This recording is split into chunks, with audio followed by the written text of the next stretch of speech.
여러분 안녕하십니까? 5월 8일 금요일 뉴스투데이 강원입니다. 기대가 컸던 방사강 가속기 춘천 유치가 결국 실패로 끝나자 도저히 납득하지 못하겠다며 평가 점수를 공개하라는 주장이 나왔습니다. 이재수 춘천시장은 유치 실패를 사과하면서 정치력 등을 실패 원인으로 꼽았습니다. 백승호 기자가 보도합니다. 이번 방사광 가속기 부지 선정 평가 가운데 가장 중요했던 항목은 입지 조건이었습니다. 정부의 평가 기준은 입지 조건이 50점, 기본 요건 25점, 지자체 지원이 25점으로 알려졌습니다. 그래서 춘천 탈락을 더욱 납득하기 힘들다는 지적이 나오고 있습니다. 가속기 이용 기관과 기업이 많은 수도권과 불과 40분대 거리고 춘천은 지진 안전지역입니다. 게다가 가속기 혁신도시 조성을 약속할 만큼 지자체 지원도 우수했습니다. 강원도와 시군 의장 협의회 등이 부지 선정 평가 점수 공개를 요구하고 나섰습니다. 객관적인 조건만 따지면 결코 춘천이 배제될 수 없다는 주장입니다. 공정하게 평가가 이루어졌다면 강원도 춘천이 후순위로 배제될 수가 없는 것이다. 그래서 평가의 각 항목에 대해 평가 점수가 전면 공개돼야 한다. 이재수 춘천시장은 방사광 가속기 유치 실패에 대해 춘천 시민을 비롯한 강원도민들에게 사과했습니다. 그러면서도 실패의 원인 중 하나로 부족한 정치력을 꼽았습니다. 여러 가지 정치적 고려들을 많이 한 부분이 아닐까 하는 생각은 해요. 그런 부분이 충분히 작동하지 않기를 좀 희망을 했는데 그것이 많이 고려가 됐었던 것만은 좀 분명한 것 같다는 생각은 지울 수가 없어요. 실제 지난 국회의원 선거 당시 더불어민주당 이해찬 대표는 방사광 가속기 전남 유치를 약속하는 발언을 해 논란을 빚기도 했습니다. 춘천시는 이번 방사광 가속기 유치 실패 등의 원인을 되짚어봐야 한다며 보고서를 작성하겠다고 밝혔습니다. 이번 도전의 전 과정과 함께 부족했던 부분이 무엇이었는지 꼼꼼히 기록할 계획입니다. MBC 뉴스 백소입니다. 지난해 반환이 결정된 미군 공여지 원주 캠프롱의 토양 정화 사업이 시작됐습니다. 66년 만에 시민들에게 공개하기도 했는데 토양 오염이 부지 전체로 퍼져 있어 정화 작업에는 상당한 기간이 소요될 것으로 예상되고 있습니다. 조성식 기자가 취재했습니다. 10년 동안 텅 비어있던 원주 미군 공여지. 시추기가 땅속 5m까지 구멍을 파 흙을 채취합니다. 기름 유출 등에 따른 토양 오염 정도를 조사하기 위한 시료 채취가 진행되고 있습니다. 국방부와 한국농어촌공사가 토지 반환을 위한 토양 정화 사업에 돌입한 것입니다. 오염된 부지는 지금 현재 토양환경보존법에 의거해서 정화를 할 것이며 원주 시민들한테 조속히 돌려드리도록 하겠습니다. 2014년 환경부 조사에 따르면 부대 내와 주변 지역의 오염 면적은 3만여 제곱미터로 캠프롱 전체 면적의 10%에 달합니다. 이를 토대로 264곳의 토양과 12곳의 지하수를 추가 채취해 오염의 확산 여부를 살펴볼 예정입니다. 이달 말까지 시료 채취를 완료하고 정확한 분석을 통해 정화 방법을 결정할 예정입니다. 사업의 투명성을 높이기 위해 66년 만에 처음으로 시민들에게 문을 열고 정화 과정을 설명했습니다. 시민들은 캠프롱이 반환된다는 것이 이제야 실감이 난다는 반응입니다. 바깥에서만 봐왔지만은 실질적으로 이렇게 우리 시민들의 품으로 돌아오는 거에 대해서 너무 좋고요. 이 자체적으로도 그냥 공헌이라고 생각이 되어집니다. 하지만 정화 작업이 쉽지만은 않아 보입니다. 환경부 조사 결과에서도 오염 지역이 특정 장소에 국한되지 않고 점 형태로 부지 전체에 퍼져 있는 것이 이미 확인됐기 때문입니다. 그물 같은 조사망들을 이루어서 판단을 한다라면 캠페지처럼의 이러한 모습들은 줄일 수 있을 것이다 라고 생각하고 있고요. 복원 과정에서도 시민들과 함께 한 점 의혹 없이 올해 말부터는 실질적인 토양 정화 작업이 시작될 예정인 가운데 앞으로 얼마나 빨리 원주 시민의 품으로 완전히 돌아올 수 있을지 관심이 모아지고 있습니다. MBC 뉴스 조성식입니다.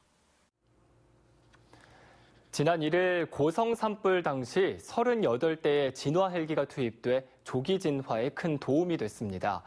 그런데 일부 주민들은 저수지 수면 위에 설치된 태양광 패널이 취수에 어려움을 줬다고 주장하고 있고 농어촌 공사는 영향이 없다는 입장입니다. 배연환 기자가 보도합니다. 지난 2일 아침 고성 산불을 끄기 위해 헬기 38대가 투입됩니다. 헬기들은 부지런히 도원 저수지를 오가며 물을 떠 불길에 쏟아붓습니다.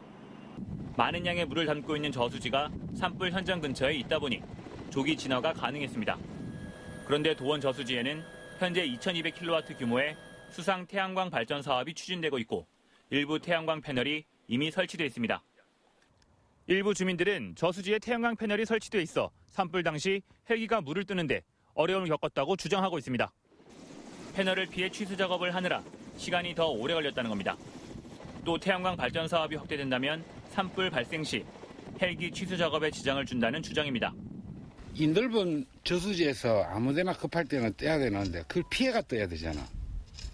그러니까 그 헬기 조향사들이 많이 위험하죠. 이에 대해 한국농어촌 공사 측은 현재 패널이 설치된 곳은 전체 저수지 면적의 2.6% 정도고 준공이 돼도 6.8%에 불과하다고 설명합니다. 또 태양광 패널은 취수탑 인근에 설치돼 헬기 취수에는 방해가 되지 않는다고 밝혔습니다. 물 공급 시설인 취수탑하고 물러미 시설 근처에다가 패널을 설치했습니다. 그게 없더라도 어차피 그 부분에는 헬기가 올 수 없습니다. 그 취수탑 건물 때문에 위험하기 때문에. 한편 마을 주민들은 태양광 사업 초기부터 미관 저해 등을 이유로 반대했고 공사 측은 정당한 사업 진행이라는 입장을 갖고 있습니다. MBC 뉴스 배연환입니다. 농번기를 맞은 농촌은 요즘 품앗이나 일손 돕기가 필요할 때입니다. 다행히 코로나19 사태가 진정세를 보이면서 농촌에서는 함께 일하고 같이 밥 먹을 수 있어 오랜만에 활기가 돌고 있습니다. 김인성 기자가 다녀왔습니다. 정선의 한 농가 하우스에 모판이 가득합니다. 열흘가량 뒤에 모내기를 할 예정으로 모판을 옮기고 논에 심을 일손이 필요합니다. 논농사를 크게 짓는 한 농민은 코로나19 사태 속에 일손 부족을 염려했는데 코로나19가 잦아들면서 품앗이를 할 수 있게 된 게 다행입니다. 지금 농촌은 가장 바쁜 시기입니다. 그러나 코로나19가 마침 또 잠잠해지고 이래서 우리 농가들이 서로 품앗이도 할 수 있고 이래서 아주 천만다행으로 생각하죠. 농촌 마을에서는 지난주부터 함께 모여 밥을 먹는 공동급식이 시작됐습니다. 일하다 밥 챙기러 가지 않아도 돼 효율적인데 이제야 가능해졌습니다. 시간 전락되고 쉬는 것도 좋고 얼른 밥 먹고 또 한참 쉴 수 있잖아. 집에 가서 차려 가서 먹자면 또 쉬지도 못하고 계속 해야 되니까. 이른 아침부터 공무원들이 넓은 밭에 들어가 고추를 심습니다. 코로나19 사태 속에 외부 인력을 쓰기 어려운 농가 상황을 고려해 정선군청 직원들이 부서별로 돌아가면서 농가를 돕는 겁니다. 처음 고추 심기를 해봐서 좀 힘들긴 하지만 그래도 농민분들의 풍년을 위해서 이렇게 도울 수 있게 되어서 정말 기쁩니다. 걱정이 태산이던 농가에는 엄청난 힘이 되고 있습니다. 코로나 때문에 사람도 귀하고 내뿐 아니라 전부가 다 도움이 많이 되죠. 이래 해주면 전농사 지는데 큰 도움이 되는 거죠. 1년 농사를 망칠 수도 있어 농가들의 걱정이 이만저만이 아니었지만 때마침 생활방역 체제로 바뀌면서 농촌은 빠르게 정상화하고 있습니다. 코로나19 사태가 진정세를 보이면서 1년 중 가장 바쁜 시기를 맞은 농가에도 모처럼 걱정 대신 활력이 돌고 있습니다. MBC 뉴스 김인성입니다. 코로나19 지역 내 발생자로 분류된 용인 확진자가 지난 연휴 기간 춘천 남이섬과 홍천을 들른 것으로 파악됐습니다. 강원도와 춘천시에 따르면 용인 66번째 확진자는 친구 3명과 자차로 지난달 30일 오후 3시에 춘천 남이섬을 들렀습니다. 또 저녁 7시쯤에는 숙박을 위해 홍천 비발디 파크로 이동했고 다음 날인 1일 홍천의 한 음식점에서 점심 식사를 하고 강원도를 떠났습니다.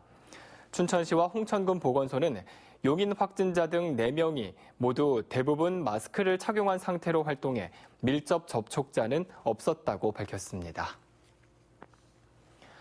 강원도 2차 추경 예산안에 농어업인 수당이 반영되지 않자 농민들이 반발하고 있습니다.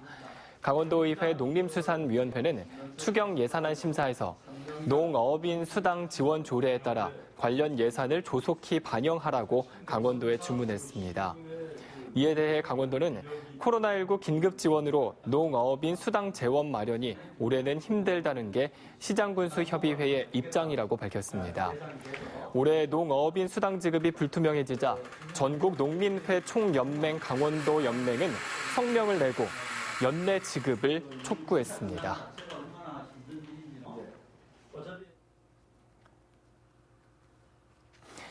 강원도 코로나19 생활안정지원금 접수 집행률이 평균 76%에 이르고 있습니다. 강원도는 기초연금과 장애인연금, 한부모 가족 등 생계안정 분야 13만 8천 명에게 40만 원씩 553억 원을 지급해 집행률 80%를 기록했다고 밝혔습니다. 또 연 매출액 1억 원 미만 소상공인과 실업급여, 청년구직, 경력 단절 여성 등 경영생활안정 분야에서는 9만 1,000명이 접수해 72%의 접수율을 보였습니다. 우병열 경제부지사는 4월 소비자 심리지수 하락폭이 완화되는 등 생활안정지원금 지급 효과가 나타나기 시작했다고 말했습니다. 전국 국공립대학생연합회 소속 강원대 총학생회는 기자회견을 갖고 코로나19 사태로 빚어진 교육권 침해에 대해 교육부의 책임 있는 대책 마련을 촉구했습니다. 강원대 총학은 비대면 강의를 하면서 학생들이 학습권의 피해를 보고 있지만 교육부는 단 18억 원만을 온라인 강의에 투입했을 뿐 수업권 침해와 주거 생계 등의 대책은 내놓지 않고 있다고 지적했습니다.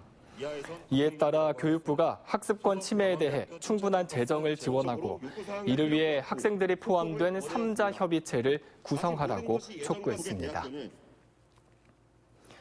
강원랜드 카지노가 방역을 강화하는 조건으로 오늘부터 회원제 영업장부터 운영을 재개하기로 했습니다.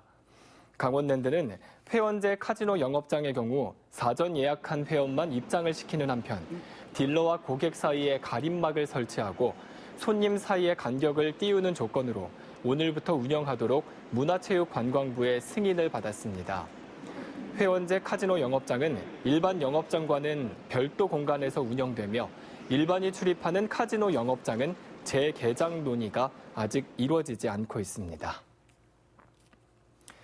코로나19로 운영이 중단됐던 원주 산악자전거 파크가 시설 보강을 마치고 내일 재개장에 들어갑니다.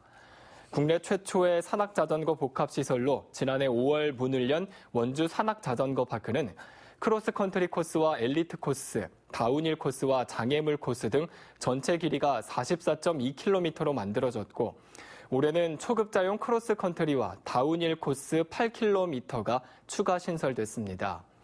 코스 개장과 더불어 산악자전거 무료 교육과 캠핑 어울림 행사 등 다양한 프로그램도 함께 운영됩니다.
산나물 채취 시기가 본격화하면서 산불 방지 대책이 강화됩니다.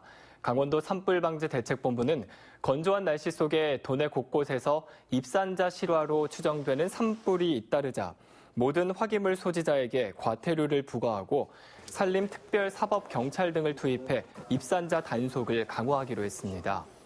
지난 5년간 5월에 발생한 도내 입산자 실화는 모두 59건, 1,027헥타르로 같은 기간 중 발생한 산불의 70%를 차지했습니다.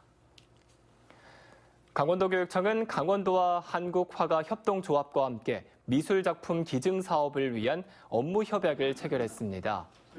이번 사업으로 올해부터 3년간 강원도 읍면 지역 30개 초등학교와 교실에 한국화가협동조합 소속 작가의 원화 90점 등 690점의 작품을 설치합니다. 작가들은 또 학교를 방문해 미술 실기와 감상 교육을 진행하고 11월 중순에는 국립춘천박물관에서 화가 작품과 학생 작품 공동 전시회를 개최합니다. 영월 장릉을 지킨 도깨비 설화를 바탕으로 한 도깨비 놀이 마당극이 이번 주부터 오는 10월까지 매주 토요일 장릉에서 펼쳐집니다. 단종의 죽음을 안타까워하고 충신을 기린 도깨비 관련 설화는 장릉 인근 마을에서 전해져 온 것으로 알려졌습니다. 영월군은 이 마당극이 세계문화유산 장릉을 찾는 관광객들의 볼거리가 되기를 기대한다고 밝혔습니다. 강릉시가 유기동물의 분양 활성화를 위한 지원 사업을 추진한다고 밝혔습니다. 이상으로 뉴스투데이 강원을 마칩니다. 오늘 뉴스 진행 중에 화면이 잠시 문제가 있던 점 사과드립니다.